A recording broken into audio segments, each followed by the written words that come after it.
Abhilash charity ഒക്കെ ചെയ്യുമ്പോൾ നമ്മൾ പറയാറുണ്ട് വലത് കൈ ചെയ്യുന്നത് ഇടത് കൈ അറിയരുത്. അപ്പൊ എന്തിനാണ് വീഡിയോ എടുത്ത് ഇടുന്നത്, ചെയ്താൽ പോരെ എന്നൊരു ചോദ്യം വരുന്നുണ്ട്. അതിനോട് എന്താ കുറേ വട്ടം ചോദിച്ചിട്ടുണ്ട്, അങ്ങനെ കുറേ പേര് ചോദിച്ചിട്ടുണ്ട്.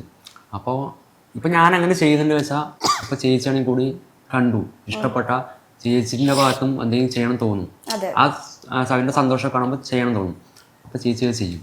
അപ്പോൾ എന്നിലൂടെയല്ലേ ചെയ്ത്, അപ്പോൾ എന്നിലൂടെ മറ്റുള്ളവർ അങ്ങനെ ചെയ്യട്ടെ എന്ന് പറഞ്ഞിട്ടാണ് ഞാൻ വീഡിയോ എടുത്തത്. പക്ഷെ കമന്റ്സ് വരുന്നതൊക്കെയും നീ അത് വെച്ചിട്ട് യൂട്യൂബ് ഉണ്ടാക്കി ജീവിക്കുകയാണ്, അഭിലാഷ് അങ്ങനെയാ ജീവിക്കുന്നതെന്ന് പറയുന്നത്. പക്ഷെ അത് വെറും പറച്ചില് മാത്രമാണ്. എനിക്ക് യൂട്യൂബിൽ ഇതുവരെ ഒരു പോലും കിട്ടിയില്ല.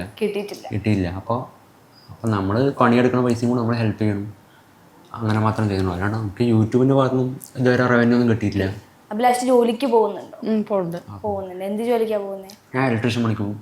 പഠിക്കുന്നതിൻ്റെ ഇടയ്ക്ക് തന്നെ അതെങ്ങനെ മെയിൻറ്റെയിൻ ചെയ്ത് കൊണ്ടുപോകുന്ന രണ്ടും? ചിലപ്പോൾ കോളേജ് ലീവാക്കിയിട്ട് പണിക്ക് പോകും, ഇല്ലെങ്കിൽ വൈകിട്ട് പോകും. അപ്പോൾ ഇത് കണ്ടിന്യൂഷൻ ആവില്ലേ?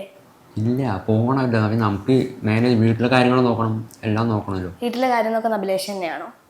എല്ലാവരും കൂടി നോക്കും. ഒറ്റയ്ക്കെന്നല്ല, ഞാനും പോവും, അമ്മയും പോവും, അച്ഛനും പോവും, എല്ലാവരും പോകുന്നുണ്ട്.